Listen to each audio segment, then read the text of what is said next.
Барлықтарыңызға сәлем. Менің есімім Мадина. Менің жасым 28-де. Астана қаласында тұрамын, тұрмыстамын және бір балам бар.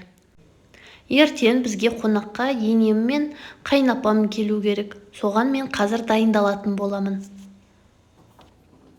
Бүгін ұлымыз екеуміз күні бойы жалғызбыз. Жолдасым командировкаға кетті. Содан мен өзімнің ата-анамның үйіне барып келейін деп шештім. Ата-анам осы Астана қаласында тұрады. Кетер алдын үйді біраз жинап кетейін деп шештім. Таңертең астан қалған ыдыстарды жуып шықтым. Содан кейін залға келіп баламның ойыншықтарын жинадым. Морозилкамды ашып, ертеңге бешбармақ жасауға ет бар ма деп қарайын деп десем, бет жағында өңкей қазы қарта, телшік, бауыр, жүрек, бас, сондай заттар жатыр. Ал ең бастысы жейтін ет ең түбінде қатып қалыпты. Содан осы мұздатқышымды қопарайын деп бәрін сыртқа алып шығып жатқаным ғой. Міне осы етті жасайын. Ертең ата-енем келген кезде қазы, қара кесек және де омыртқа. Енді сыртқа шығуға дайындалайын ба дегенде балама түскі тамағын бермегенім есіме түсіп кетті. Мына жерде кішкене май қосып жұмыртқа жасап берем. Сосын жанына брокколи қосам. Қазір брокколиді қайнатып қойып қою керек. Балам 1-2 күнде 10 айға толу керек. Мен оған арнайы тамақ пісірмеймін. Біз не жейміз, содан бөліп берем. Біразын қазір енді бүгін шығайық деп жатқан кезде тамақ болмады үйде. Содан жұмыртқа пісіріп берейін дегенім ғой.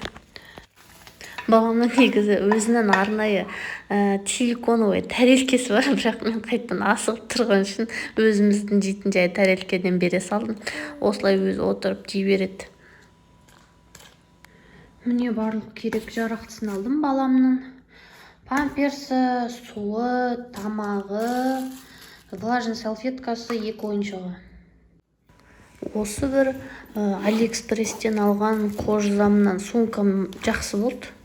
Іші өте сыйымды, және де былай бір жағына асып алған ыңғайлы. Өйткені рюкзакта мысалға мен таксида отыра алмаймын, арқам былай сүмірейіп қалады. Ал андай қырынан тұрғанда бүйтіп томпиып тұратын нелер, сөмкелер өте ыңғайсыз. Ал мынау как раз қазір мысалға біз прогулкаға шықтық, көріп тұрсыздар, міне осындай сумка маған өте ыңғайлы болады. Мына жерде біз набережка жақтағы паркке келдік. Балама осы бір әткеншек өте қатты тұрмай қойды. 10 минут точно отырды осында. Алсам жылайды. Жалпы Астанада жайма-шуақ күндер аз ғой. Күн шыққан сайын әйтеуір адамдардың бәрі далаға шығып қолданып қаламыз, күннің көзін көріп. Осылай бір кайфовать етіп, кофе алып ішіп, осылай отырғанға не жетсін. Осы сәттер мен декретінің ең күшті кездері ғой. Осылай отырып, баламен бәрі бір жаққа жұмысына бара жатыр, біреу оқуға, ал сен болсаң жай ғана отырып, қарап, күннің көзінде ешқайда асықпай, ұйқыңғанған болып отырғаның маған қатты ұнайды.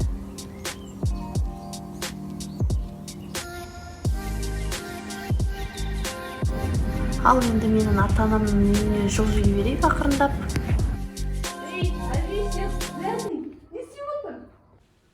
Мына кісі менің мамам. Тұрмысқа шыққаннан кейін өз төркініне қонаққа бару қызық сезім ұялатады бойына. Бір жағынан балалық шағын есіне түседі, бір жағынан қаншалықты есейгенін, өзінің отбасын барын, өзінің балам барын. Енді мен өз анаммен мысалға бірдей статуста тұрғанымды, соның барлығын ойлап қарасам, өте қызық, бір айналып тұрған бір жұмыр дүние секілді ма? Мен сіздерге сөзбен айтып жеткізе алмаймын бұны. Мына жерде біз баламызбен біраз отырдық та, сосын балам жатырқады, сосын көп отырмай тұрып қайтып кеттік. Келесі күні оянған соң мен бауырсаққа нан ашытып қойын дедім. Мына жерде дрожжіні ашытып қойғам, сосын жұмыртқаны жарып қойдым. Одновременно бір етімді дайындап, қазанға салып, үстінен су құйайын деп тұрған кезім. Ашытқы міне жақсы көтерілді. Енді осыны бұның ішінде қант, ашытқы және сүт бар.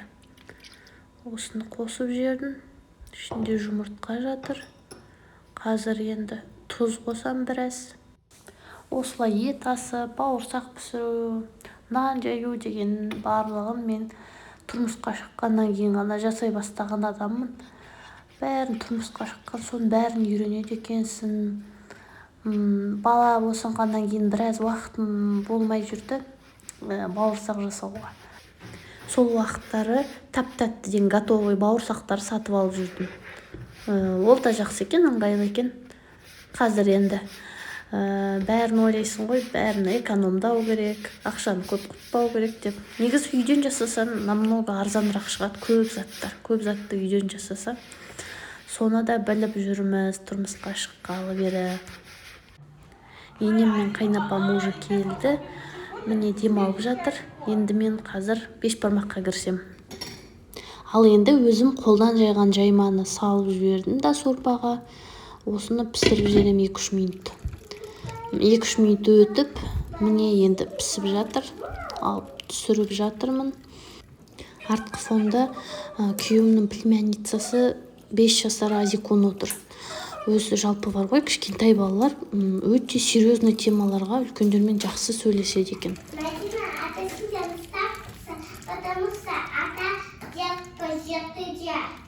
Не болды?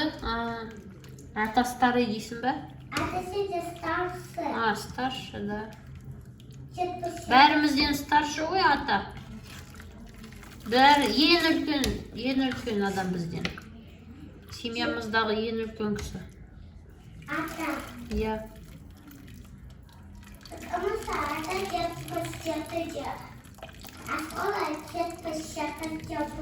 это значит, ол кісі осы жерге бәрімізден бұрын келген. Осы жерде баяғыдан бізден бұрын тұрады. Маған осылай кішкентай баламен сөйлескен ұнайды. Ұзақ әртүрлі темаларға олар сұрайды, мен жауап берем, кітаптан оқып білгендерімді, фактілерді айтам. Олар таң қалады. Солай жалпы күшті екен. Мына жерде менің уже бешбармағым дайын болды. Соңғы сорпасын құйып жатырмын. Что бека? Беканы білем, ол мен бауырым ғой, туған. Бек сол таң.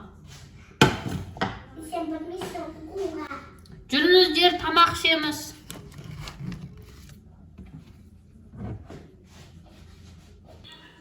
Бұл Айзерия, қайнапамның қызы, жасы 5-те. Ал ана пакетімді. Хоп.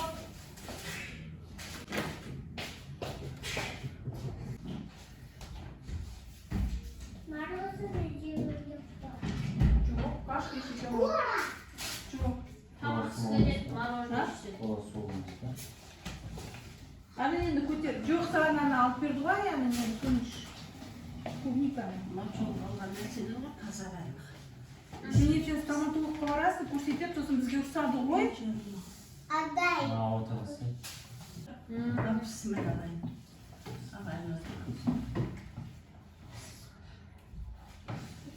Қайзым асап бізі? Сіздерде де солай шығар.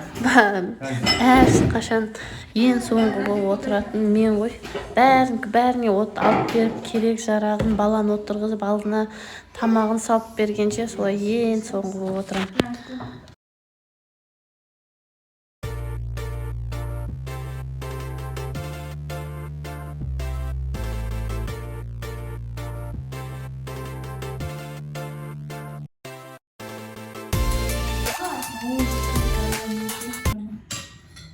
Soğuma. Ya, soğuma almışsın ғой. Sizin nені tutup durduğunuz? Koyuyorsun. Maydap gelesinde. Sonra asıp gelin çevirme. Сұrbап дейсің, Мәдина. Ал сырты не тілген қасы ма? Аюнға қараймыз собачыны. Қарама жебесін өзі жебесін. Осылай отбасы болып 4 көзіміз түгел болып жиналып бешбармақ жегенге не жетсін. Өте күшті, уютный кездер болып саналады мен үшін осындай кездер. Осылай кешіміз де аяқталды, ыдыстарды жуып, бәрі ұйықтап жатыр. Азик оның ютубын көріп отыр. Барлықтарыңызға рахмет, видеоның соңына дейін қарағандарыңызға.